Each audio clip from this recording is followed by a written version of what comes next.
توفیق دی کہ ہم اپنے پروردگار کے یہاں آ کر سجدہ ریز ہوئے۔ آج جمعہ رات کی صبح کے بابرکت لمحات اور روٹین کے مطابق آج حدیث مبارکہ وائٹ بورڈ پہ بھی نوٹ کر دی گئی ہے، اس کو ذہن نشین کرنا ہے۔ وعن عبداللہ بن عباس رضی اللہ تعالی عنہ قال قال رسول اللہ صلی اللہ تعالی علیہ وآلہ وسلم مل میت فی القبر الا کالفریق المتغوث ینتظر دعوة تلحقه من اب او ام او اخ او صدیق فاذا لحقته كان احب الیہ من الدنیا وما فیہا۔ حضرت عبداللہ بن عباس رضی اللہ تعالیٰ عنہ سے روایت ہے، آپ فرماتے ہیں کہ رسول اکرم صلی اللہ تعالیٰ علیہ وآلہ وسلم نے ارشاد فرمایا مل میت فی القبر، قبر میں مردہ الا کالفریق المتغوث ینتظر دعوة،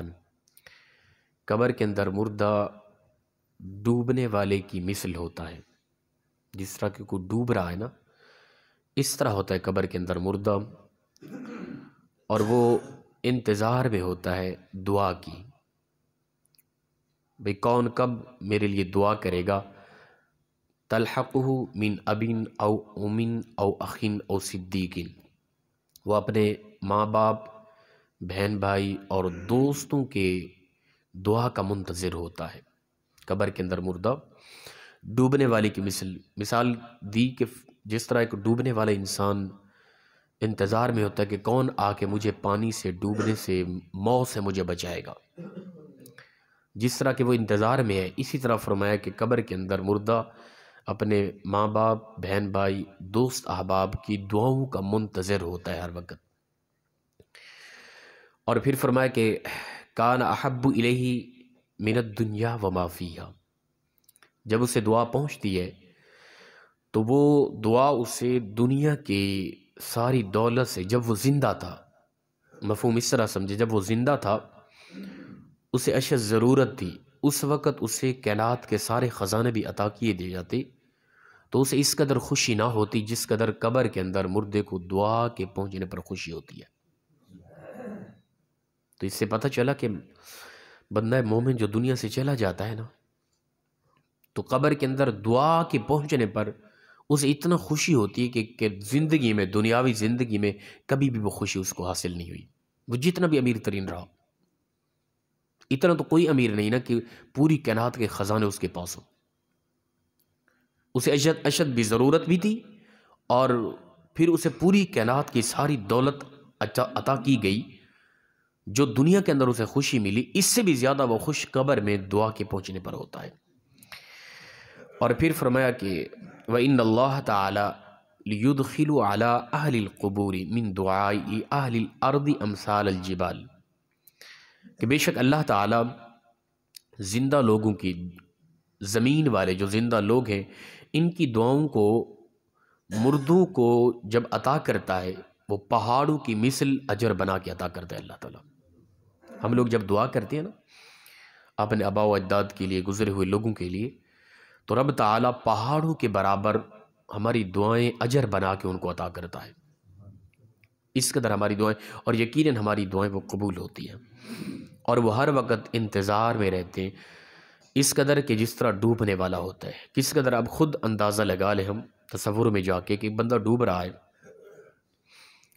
اور وہ اس کو اور کسی چیز کی ضرورت صرف یہی ہے کہ وہ چاہتا ہے کہ مجھے کوئی آ کے بچا لے،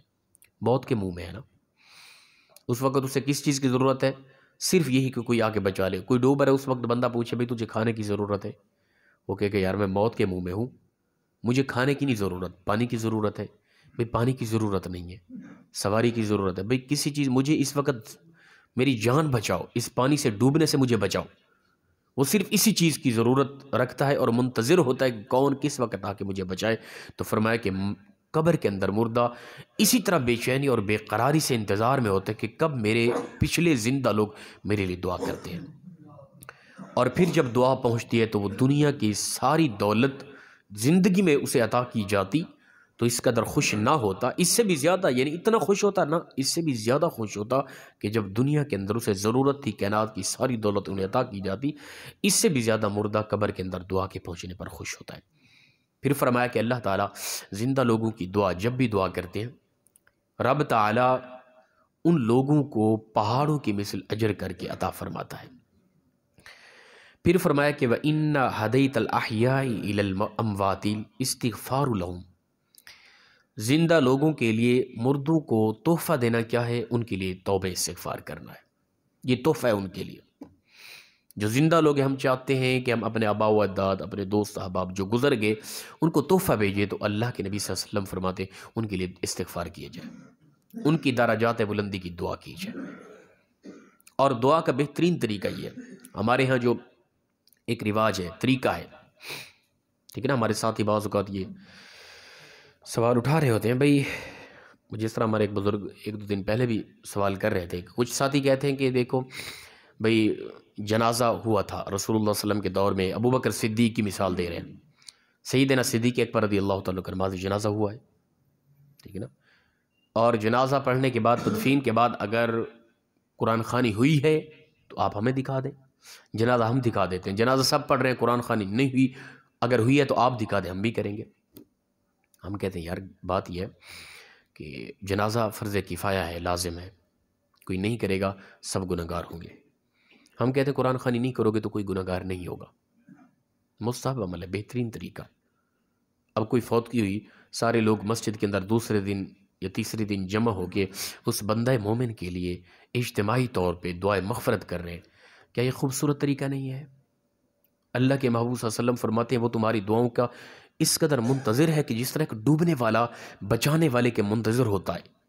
اس قدر اسے اشد ضرورت ہے۔ اور پھر اجتماعی طور پہ اچھے خاصے لوگ باوضو ہو کے اللہ کے گھر میں جمع ہو، قرآن پاک کی تلاوت ہو، ثنا خوانی ہو، اور پھر اس کے بعد مختصراً درس ہو، دین کی بات کی جائے، حدیث سنائی جائے، پھر اجتماعی طور پہ سب لوگ اللہ کی بارگاہ میں، اللہ کے گھر میں اپنا اس بندہ مومن کے لیے توبہ استغفار کرتے ہوئے اس کی درجات بلندی کے لیے دعا کے لیے ہاتھ اٹھاتے ہیں۔ اس میں کیا چیز غلط ہے بتائیں؟ کہیں کہ یہ بدعت ہے، یہ بھی ساتھیوں کا اعتراض ہوتا ہے یہ بدعت ہے۔ بھئی بدعت تو تب ہوتی کہ اس کے اندر اگر کوئی ایسا عمل ہو رہا ہے جو اسلام سے ٹکرا رہا ہے، اس کے اندر قرآن کی تلاوت ہو رہی ہے، کیا قرآن کی تلاوت کو بدعت کہہ رہے ہیں؟ کہیں گے نہیں نہیں نہیں استغفر اللہ، قرآن کی تلاوت کو ہم کب بدعت کہتے ہیں؟ کیا اس کے اندر جو ثنا خوانی کی جائے اس کو بدعت کہہ رہے ہیں؟ نہیں نہیں، ثنا خوانی تو رسول اللہ صلی اللہ علیہ وسلم کے صحابہ کرتے تھے، کیا اس کے اندر درود و سلام پڑھا جا رہا ہے اس کو؟ نہیں نہیں، یہ تو ہر مومن کا حق ہے درود و سلام پڑھنا۔ دعائے مغفرت کی جا رہی ہے اس کو بدعت کہتے ہیں؟ نہیں نہیں نہیں، دعائے مغفرت تو قرآن واضح بار بار کہہ رہا ہے، دعا سے بڑھ کر اور تو بہترین اور کوئی چیز ہے ہی نہیں۔ جب جو کچھ بھی اس کے اندر ہو رہا ہے سارا کا سارا عین اسلام ہے، بدعت کس چیز کو کہہ رہے ہیں آپ لوگ؟ خدا کے لیے یار۔ ہاں یہ ایک الگ چیز ہے کہ ہمارے ہاں جو کھانے کے اہتمام ہوتے ہیں، دعوت عام، یہ غلط ہے، ٹھیک ہے نا، اس حوالے سے میں بھی گزارش کروں گا، دعوت عام کرنا بالکل غلط ہے۔ بلکہ ہمارے علماء کرام لکھ گئے ہیں، قرآن پاک کے اندر ہے نا، چوتھا پارہ سورہ آل عمران کے اندر، سورہ نساء کے اندر، ان الذین یأکلون فی بطونہم نارا وسیصلون سعیرا، ان الذین یأکلون اموال الیتامی ظلما، فرمایا کہ بے شک وہ لوگ جو یتیموں کا مال ظلمن کھاتے ہیں، فی بطونہم نارا وسیصلون سعیرا، وہ اپنے پیٹوں کے اندر جہنم کی آگ کو بھر رہے ہیں، ان قریب ذلیل و رسوا کر کے جہنم کے اندر پھینک دیے جائیں گے۔ اعلیٰ حضرت احمد رضا خان رضی اللہ تعالیٰ عنہ، آپ نے فتح رضویہ کی 9ویں جلد اٹھا کے دیکھیں، کسی نے سوال کیا کہ حضرت لوگ کسی کا کوئی فوت ہو گیا دوسرے دن یا تیسرے دن وہ اہتمام کرتے ہیں خاص دعوت کا، کھانے کا اہتمام ہوتا ہے، عام اہتمام ہوتا ہے، ہر خاص و عام علاقے کے لوگ بھی بیٹھ کے کھاتے ہیں، وہ غریب ہیں ان سے نہیں ہو سکتا، وہ ادھار لیتے ہیں، حتیٰ کہ سود پر بھی لے لیتے ہیں، تو کیا حکم ہے؟ آپ نے فرمایا کہ اگر فوت ہونے والے کا کوئی بچہ ایک بھی اگر ایسا ہے جو نابالغ ہے، اسی کے مال و متال سے اگر کھانا عام کھلایا جا رہا ہے تو وہ سب کے لیے حرام ہے، وہ سارے کے سارے لوگ اپنا یتیم کا مال کھا رہے ہیں، اپنے پیٹ کے اندر جہنم کی آگ کو بھر رہے ہیں، اور سب کے سب لوگ عنقریب ذلیل کر کے جہنم کے اندر پھینک دی جائیں گے۔ یہ اعلیٰ حضرت کا فتح رضویہ 9ویں جلد اٹھا کے دیکھے، انہوں نے یہ وضاحت کیا۔ اس چیز کے متعلق ہم آگاہ کرتے ہیں، لیکن وہ ساتھی کہے کہ وہ اجتماع کرنا، اس کے اندر قرآن کی تلاوت کرنا، اس کے اندر دعائے مغفرت کرنا، درس دینا، من جملہ سارے اعمال کو بدعت کہہ کے، اس کو گمراہی کہہ کے، ان لوگوں کو جہنمی کہے، یہ غلط ہے۔ خدا کے لیے اس حوالے سے سوچیں۔ اللہ کے نبی صلی اللہ علیہ وسلم فرماتے ہیں، یہ سنن اپنا بیہقی اور شعب الایمان اور میرے سامنے مشکوٰۃ شریف پڑھی ہے،